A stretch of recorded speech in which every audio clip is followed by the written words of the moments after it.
Welcome to my series, where I try to tell Skyrim like it was written in a book, or told in a TV series, with not just one main character who is all of a sudden the Dragonborn, but many different characters, most of which, well, all of which, but one, are not the Dragonborn.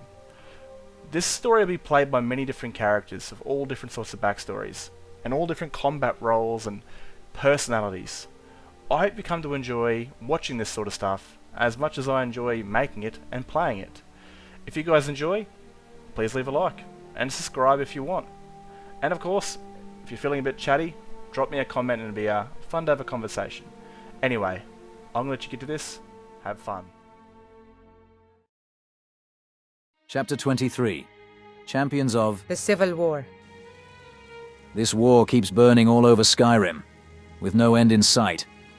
We battle all over Skyrim, we lose endless amounts of soldiers, but I'll keep fighting until I'm on the wrong side of the dirt, or the Empire is victorious. It doesn't matter where the Legion is sent. We will fight this rebellion no matter where it shows its ugly face. If it be the frozen north of Skyrim or even the marshes of Blackmarsh, we'll go where ordered to bring peace back to the Empire and Skyrim. Everyone that raises a blade against the Emperor will be defeated, be it the Nords or the Pointy Ears. None shall stand against the Legion or the 99th Cohort. Over the months of fighting, I've grown tired of burying the fallen, the heroes that gave it all to bring peace to Skyrim. After every battle, what's left are those who can no longer fight, or friends and family dead in the snow. I've even started having nightmares. I see all those who followed me into battle and never made it back. I see their faces smiling and laughing while they drink with the others. Then I see their still eyes and face covered with blood on the battlefield. Even poor Kalicia. Her own children joined the Legion to follow in her footsteps. Watching her nestle her dead daughter in her hands broke my heart, knowing that even her other children could join the dead. No mother should have to watch their children die before them, but I fear plenty more will, and most of them will never know what happened to their sons and daughters. We took Winterhold. By the time we arrived, the rebels had left. My orders were to take Winterhold so we had a foothold in the north. But my main goal was to gain the college as an ally to the Empire. We knew Stormcloaks in Winterhold didn't like the college, and with our support, the college might join us in the war or at least help defend this ghost of a hold in the future. I'll be off at sunrise to talking about this alliance with the college. Hopefully they see the benefit in having the Empire as a supporter. This place was freezing. Even the land beneath me thought it was too cold and decided to leave Winterhold behind. Most believe the Great Collapse was because of the college. I can see why. How are they the only ones still standing? Mages are too dangerous. All that power goes straight to their heads. Only the most disciplined join the Legion trained by the Synod. Mages need to be watched and trained by disciplined teachers. If let to run free, things tend to catch fire. I was told to wait for the Archmage in her quarters, but not to touch anything. I didn't want to touch anything in that room. Who knows what kind of things these mages just have lying around that could go boom if touched the wrong way.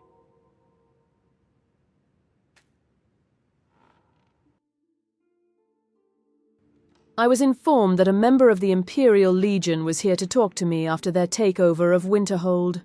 I knew what this was about. They want an alliance. I told the Stormcloaks that the college would not partake in this war.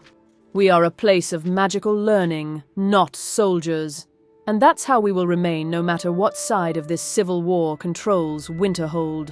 Plus I was reading a book. They would just have to wait until I was ready. After an hour, I decided to go and meet this Senturos and see what alliance the Empire had dreamed up. Wizards. There ought to be a law against them. He wasn't too pleased about waiting, but that's what happens when the Empire decides to call a meeting with me in my own home. I told him what I told the Stormcloaks, that the college would not aid in the war, that none of their soldiers shall retreat into college grounds. As to be expected, they won't join the fight. Too busy learning about new ways to destroy the world. Typical High Elf, probably an Altmeri asset. We'd have to defend Winterhold without their help. Probably for the better. They'd burn down what's left and hit legionaries in the fighting anyway.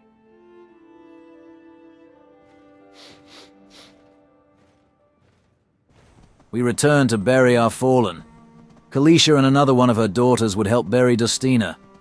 Kalisha fought in the Great War, and like many other veterans, she would return and fight in Skyrim. I don't think I'd ever let Luca fight beside me in the Legion. I couldn't bear the thought of losing a child.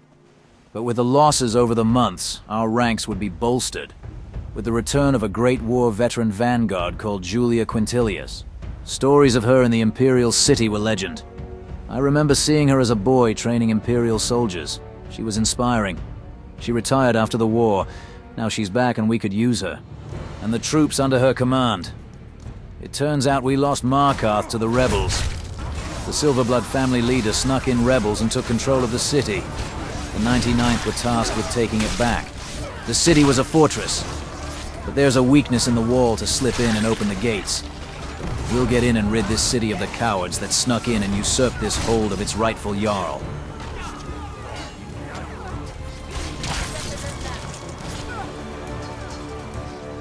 We breached the gates of Markarth. Now is the time to kill every Stormcloak rat in this city and return Markarth to its Imperial rule.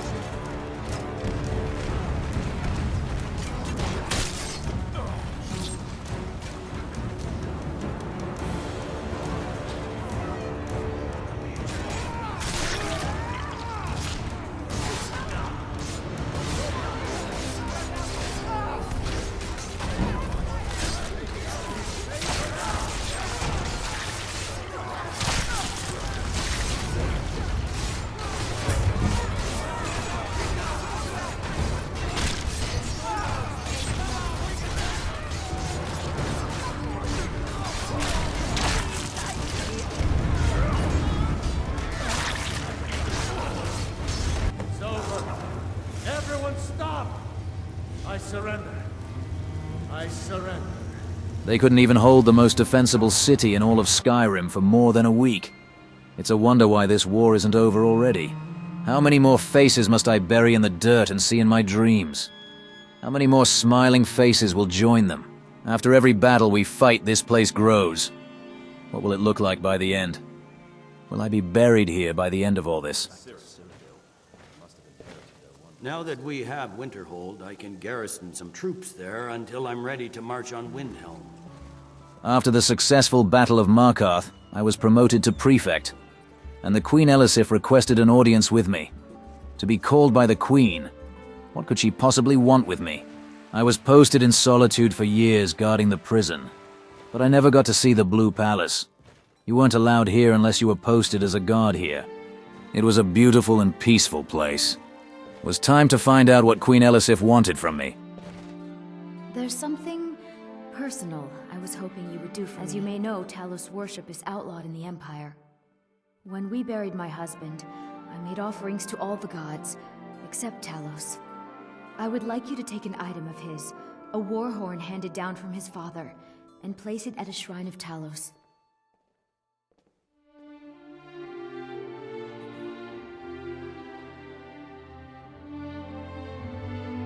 Thank you. It would mean a lot to me. She had heard of my battles and thought I'd be a reliable person for her. She asked me to deliver a horn to a shrine of Talos. Talos was outlawed by the Empire around 27 years ago. And she's asking Imperial soldiers for this? She was very brave or stupid, but I would not refuse the future High Queen of Skyrim. I had to be careful with this. I got troops I could trust, because if we got caught by the Empire, or even worse, the Thalmor, all of us would be executed. The Thalmor were there waiting for us. Did they know we were coming? What in the eight do we do now if they know? We just killed Altmer's soldiers. That's an act of war. If anybody finds out about this, this could kick off another war while we're fighting one already.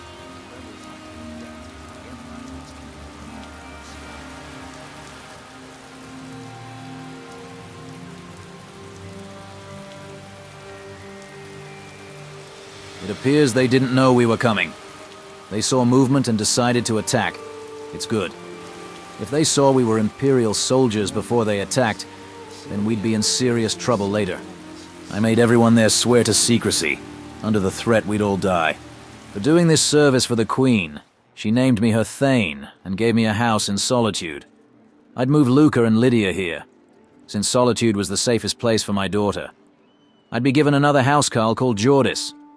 I'd pay the legionaries that came with me well. Plus, deep down, all of us were happy with putting down some Aldmery. I was now a Thane of Solitude, and had a safe place my daughter wouldn't have to worry about being sieged. Plus now I had plenty of money to find my sister. Still, I had a war to go and win, so Luca will do fine with Lydia and Jordis looking over her.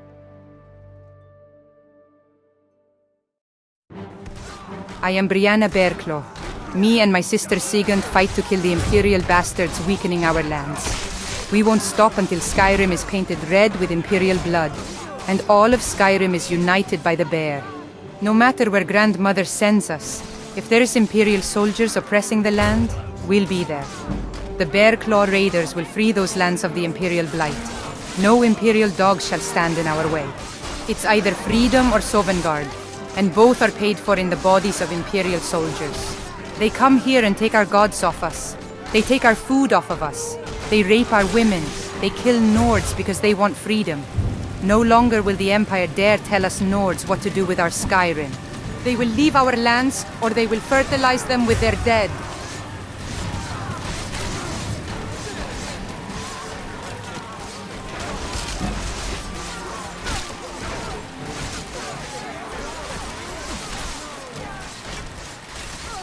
After fighting off the Empire's attempt to take back Falkreath, it was time to head back and rest. Until we're called to defend the true sons and daughters of Skyrim once more. We would eat, drink, and sing of our victories against the Empire. For tonight could be our last night. Tomorrow any one of us could die for Skyrim's freedom. But I was feeling tired. I headed off to bed to get some rest. When I heard a knock on my door,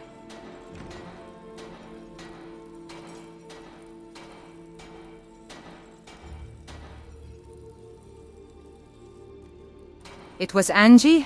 Angie had more reason than me to fight in this war. Imperial soldiers that were meant to protect her, killed her family and raped her. Now she fights to free her land of such evil. Me and Angie are close. You see, we both like women. And it's no secret that most of the Stormcloaks think the same person being together is, in their words, an abomination. Sigund said I should wait until this war is over before I tell anybody, because she fears people would try and harm me for liking women. I'd like to see them try. But maybe she's right. She normally is. When morning came, the war horns blew. The Empire were attacking Fort Newgrad. Good. I thought today was going to be boring.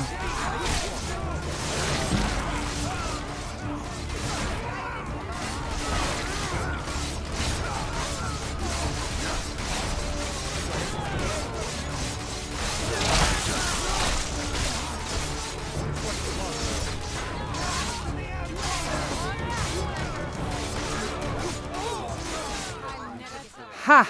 This attack was led by Marillia Tullius. We had a prize and a grand one.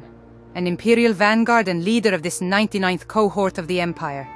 We had to get her back to Mistwatch, then decide what to do with this Imperial bitch. The Bear-Claws would pass back into the rift, so no major Imperial force could save her. I had to get this one back to Sigund. This will give the Bear-Claws a name. Nobody will question our skills. Hopefully with this catch we can get better missions and hit cities. Nobody but us knows the fate of Marillia Tullius. We need to get her to Mistwatch so no Imperial can find her.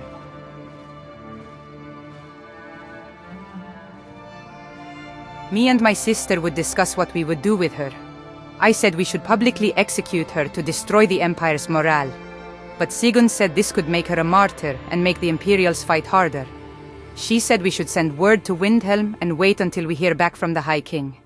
And Sigund thinks quite a lot. She tends to be right about these sort of things, so we'll keep her here until further orders. Until then, we have a country to free of the Empire, so we better go kill ourselves some milk-drinking Imperials.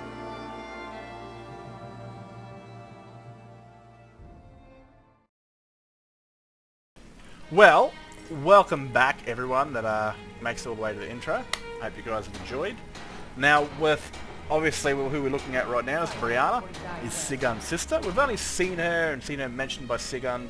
I wanted to kind of get in there and play Brianna. Now, I tried my very best. I'm pretty sure it worked because Brianna, she talks more angrily. Like, she acts quite pissed. You know, when she's talking about the Empire, she's talking about someone she wants to pummel into the ground. Let me just toggle AI real quick.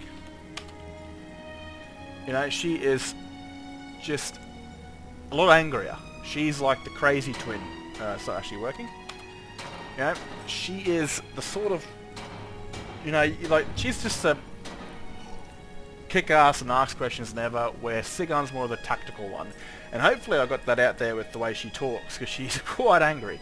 And so I thought it'd be the perfect time. Now, I wasn't going to go do a battle with Marillia and have her fight in that, but I don't know, man. I've probably got footage lying around somewhere of them actually fighting, but I decided not to use it. I thought, why not have Marillia get captured, you know, in a fight? But, you know, because none of these characters really intervene with each other until, of course, now. Marillia Tullius, we met her when we first saw Senturos, and she's kind of got that really cool Imperial armor and that sort of Nordic war paint scheme. She's lived in solitude pretty much the majority of her life, from a little girl all the way to an adult. And so we finally got, and I don't know when I'm going to release her. I don't know, I can't really spill all the story. But this one I also wanted to have Senturos get the Solitude home, but, well, with that was a bit difficult because Cecilia did that Solitude mission. I had to kind of find a way to kind of make sense of it. What you're seeing right in the corner right there is actually Briella. I think her name's Briella. She's an Imperial, but she's the height of a Nord and the hair colour and skin tone of a Nord because her father was a Nord. Her mother is an Imperial traitor. But I'm just going to reference that while she's walking past. So, yeah, I wanted the Solitude home because it makes a lot more sense for him to put Luca there, because Luca is his daughter now. And Whiterun might be technically Imperial, but it's still an active battleground. There's still shit tons of patrols crossing length just outside Whiterun, Stormcloaks shooting arrows over the city just to be assholes, and all that sort of stuff. And so now he's got her safe. He's moved Lydia in with Luca so he can protect her. He's also now got Jordis. These guys might join him in the battles because they're his housecarls. Luca will do good on her own in Solitude because she's lived on her own for a few years as a beggar. She'll have a roof over her head, food in her belly to look after herself, while her father and his housecarls are out there fighting in a war. And stuff they left for, of course. But that's just the way that he is. I find that people really tend to like Civil War content. Like, proper... Man, that summer update for, like, Senturos when he was fighting in the war. Man, in 2 days, that shit skyrocketed past my first story, Chapter 1. And I was like, holy shit. And I can understand that because I love the Civil War. I can't imagine my Skyrim the Civil War's done. Like, how boring is it going to be not crossing, like, a road and having a massive fight, like, with Stormcloaks and Imperials? That shit's fun and intense, and I love that. And obviously, so do others. So it's going to be a while until that happens, though. It's going to feel really weird walking around Skyrim without a war going on. It just makes me sick to the stomach. We've also got signs of Senturos now suffering post-traumatic stress. You know, he was really eager for the war when it started. He's still eager to finish it, but he's kind of suffering from, well, all the death. You know, I imagine he sees them sitting across tables like this, drinking and eating and feasting and laughing and even rooting, you know, when they're not on an active mission. You know, he sees them sitting there enjoying a drink, and then he sees them dead on the ground, blood all over their flat face and stuff like that. So I thought I'd add some sort of, not so eagerness to fight the war anymore, but still eager to fulfill his duty, because he's now got high position. I thought I'd chuck some funny jokes in there. Man, I laugh at that shit when I make it. You know, when he's looking at Winterhold and he goes, it's that cold that even half of Winterhold left. And I was like, that's such a dark joke, man. That's like a 9/11 joke. It's just so dark. And when he goes when he's sitting there waiting for Minerva for this meeting, she's like an hour and a half or 2 hours late, and he's angry. And when she walks to the door, he's like, mages, there should be a law against him. That shit was natural, man. I loved it. It just fit, like, natural storytelling at its absolute best, and it was awesome. Senturos thinks of mages, not like Tonraq where he hates mages, but he thinks untrained mages from like an Imperial or military source are dangerous. And they kind of are, you know. Like, things either catch fire, Oblivion's gates start opening, people start dying, worlds start ending if they're not officially trained and disciplined by a military or governed source. He kind of sees the mages of, you know, any sort of mage group that isn't Imperial or any sort of military group. He sees them like the Templars do on Dragon Age, you know, where they like are really strict with their mages, and they get a line, they rip out their soul or they kill them. And that's kind of the way that he sees mages. You know, he sees that with the College of Winterhold, but of course the College of Winterhold is a good establishment. They train their mages quite well, and they follow the rules and the laws. And Minerva's like, no dude, I'm telling you, and I've told the Stormcloaks, fuck off, we don't want nothing to do with your war. And if you're getting attacked and you're retreating, go down Winterhold. Do not come across this bridge, because we will shut the gate and you'll have your back to the wall when the enemy comes in to kill you. And that's kind of where I want to go with this one. I just really wanted to show off Brianna, you know, the more hot-headed twin. Get it? Hot-headed? Yep, she's redhead. Of the Bear-Claws. I wanted to maybe see some gravity of another character getting captured, and I wanted Senturos to kind of make a home in Solitude, you know, to keep Lucas safe, because, like I said, man, Whiterun is still a contested area when it comes to fighting and all that sort of stuff. Apart from all that loud banging, I'm sorry for that. And yeah, if you enjoyed, let me know, man, because, you know, if you've got ideas on stories and stuff like that, I'd love to hear them, even your own stories. If certain things in this story or on my other stories are similar to something you've done, or are going to inspire you to do something of your own, that'd be cool to hear. Anyway, I'm out of here. Hope you guys have enjoyed. Peace out and look after yourselves. Catch ya.